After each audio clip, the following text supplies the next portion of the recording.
Good morning, it's Maureen Legas with your tech tidbit for day 16 of the 21 days. We're continuing off of yesterday's discussion. We talked yesterday about dot loop storage, creating files, best practices. Today we're going to talk about adding others to the loop and how you handle the privileges of what they can see, what documents they can see. All right, so let's show you how that looks. Okay, now we're back in our buying loop from yesterday. Joe Smith, buyer referral, we got a referral. Well, now we found a property to purchase, and so we can change the name of this loop so that it can reflect the property. Now, compliance generally wants the address in the beginning of the loop. You check with your own compliance director to see how they want the loops named. But generally they want the loop to have the property address first, and if you want their name, it could be at the end. So we're going to go and change the address, and we're going to do that this way. So right here under this current name, it says View Details. We're going to click View Details, and it's going to take us to the details of the loop. And over here it says, what's the name of the loop, the property address or custom name? And you have this custom name. So we're going to click here. And I want to keep Joe Smith in the loop name because that I know Joe Smith, so I want to remember Joe Smith. But I have to put the address first of the property because that's what the compliance director needs. Okay, so I've changed the loop to 123 Main Street. I keep Joe Smith. And I'm going to take the referral information off the back end because now I know what this is. I have the referral in the system and I don't have to worry about it. And I know he's a buyer. So I'm just going to leave Joe Smith there, and now I have a new name. And then you go in and you change all of the other features here that you would need to update. The loop status now is a pre-offer, and now I can save this information and it changes the name of the loop. Now I can click here to go back to loop. And now I have the documents. Now, usually I've added the documents to make it easier for the training, but usually we don't add documents until we add the people. So I'm going to come down here and I'm going to add the people, and it's going to be Betty Buyer. I don't have Joe Smith. Oh, well, I can add Joe Smith. Joe Smith Buyer. I just don't want to use some name that someone already has out there. And the email is smithbuyer@yahoo.com. I put their real email. Now this is of course not a real email. Their role is that they're the buyer. So that way the system knows how to populate their name into the right field. And I'm going to add that person. So I've got Joe. Now let's say this is Joe's first house and Joe's dad wants to look at all the documents. So I'm going to click to add Joe's dad, and the first name is Joe's, whatever his name, let's say Joe Sr., Joe Smith Buyer Sr. And his email is going to be J Smith Buyer Sr. Now, of course, you're going to put their real name in there. I'm just putting a fake name for the demonstration. So this is the senior. I'm going to make this capital so you can see. That's senior. And his role is going to be, I'm going to look here, see I can add the broker, the escrow, the inspector, home warranty, listing broker, seller, admin, appraiser, utilities, transaction buyer's attorney. I can add all of these people, but I don't have mom and dad. So I'm going to add him as an other, and he will not appear on any of the contract documents. So I click to add. Now we can also add the banker. So I can say here, add a person. I'm going to add Joe's banker. And Joe's banker has a name, so you don't put Joe's banker. But I'm going to say Bev Banker.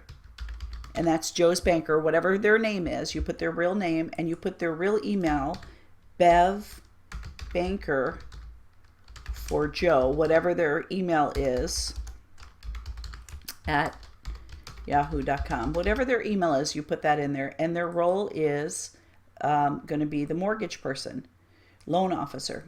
So I put that and I add that person. So I have all these different people that you can add to the loop. Just because they're in the loop doesn't allow them to see the documents. You have to give them privileges. So let's say we want to share, let's say it's time for Joe to sign his contract, his defective drywall, and his home inspection. So I'm going to click to share that. And it's going to tell me that I haven't prepared the documents because I haven't gone and filled them in. And that's okay. I'm going to skip that. You're going to prepare them. You're going to put the pricing, all the terms are going to already be done in the documents.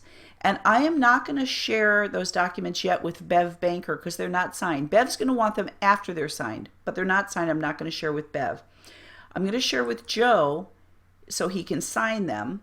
Now, it won't let me click sign right now because they're not prepared, but I'm going to click can sign for Joe. But for Joe's dad, he's only going to be allowed to view that. So you can change here the privileges for each person you're sharing with, and you can add additional people and change their privileges. So again, for Joe, you're going to have him to be able to sign it, and for Joe's dad, he's only going to be able to view it. He's not going to be able to sign it. Another thing, when you send the disclosures like on a listing, for example, so let's say you have a listing contract and you're sending all the listing documents, you send them as signed so they can sign, but do not include the disclosures. Once the documents are signed, then you send the seller disclosures and they are sent as can fill in and sign. You don't want the client to be able to fill in the rest of the documents and change them, so you send them separately. So here are the different privileges. When you are sharing an offer or a contract of any kind, or not a contract, it's not a contract till it's fully executed, but when you're sharing offer documents with a co-broke, they can edit in private. That lets them make changes or counteroffer, and you don't have access to what they've done until they share it back with you. So these are the different privileges. And then once that's done, you click to share.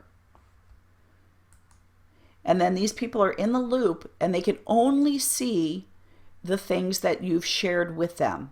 Now, we haven't shared mortgage approval. We got that from the banker. We can share the mortgage approval with Joe, but might not want to share it with Joe's dad. So let me go back here. Let's say with mortgage approval, it comes in here. We can share that with, I'm going to skip it because it's not prepared. I can share it with the banker and she can view it, and I can share it with Joe and he can view it. Don't want them to edit that. So depending on what the document is who you can share it with.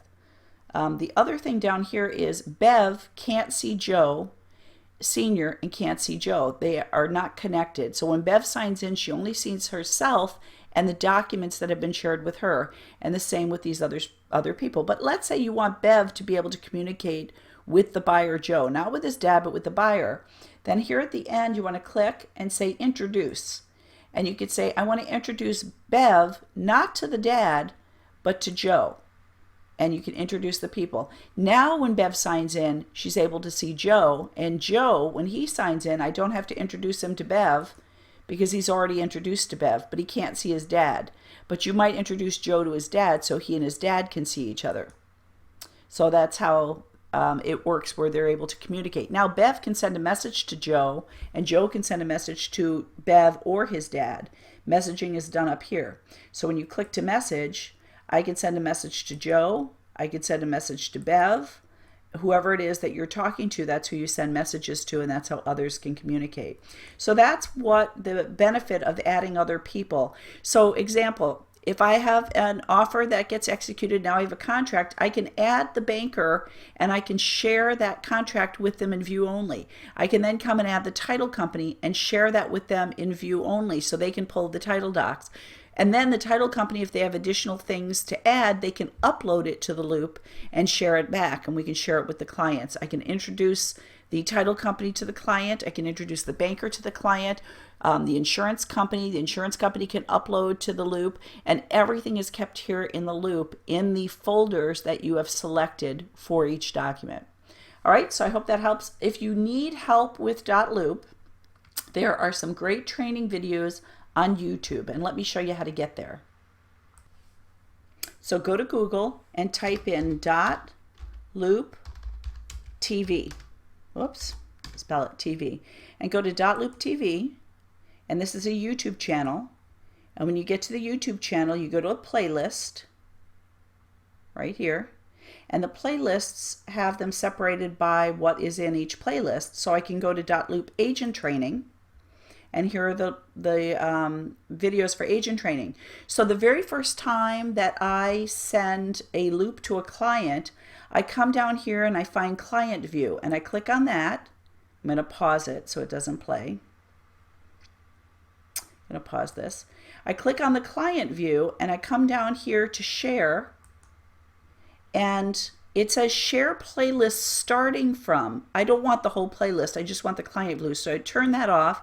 I just want them to see the client view, and I click and share, copy, and I give them this loop, URL, and I tell them, if you want information on how to properly sign a loop, click here and watch this short YouTube video. Well, the video is only 1 minute and 36 seconds long, so that's good. That's for client view. If I'm sharing with an agent for the first time, I look for the co-op experience, and I come here. I'm going to stop this, and I come down here and I click to share. Again, it's going to try to share the whole playlist. I'm going to turn that off, and I'm going to only right click on that to share with the co-broke. This is what you need to see. And so those are great training videos to share if you are using .loop in your business and sharing with your clients and with your co-brokes.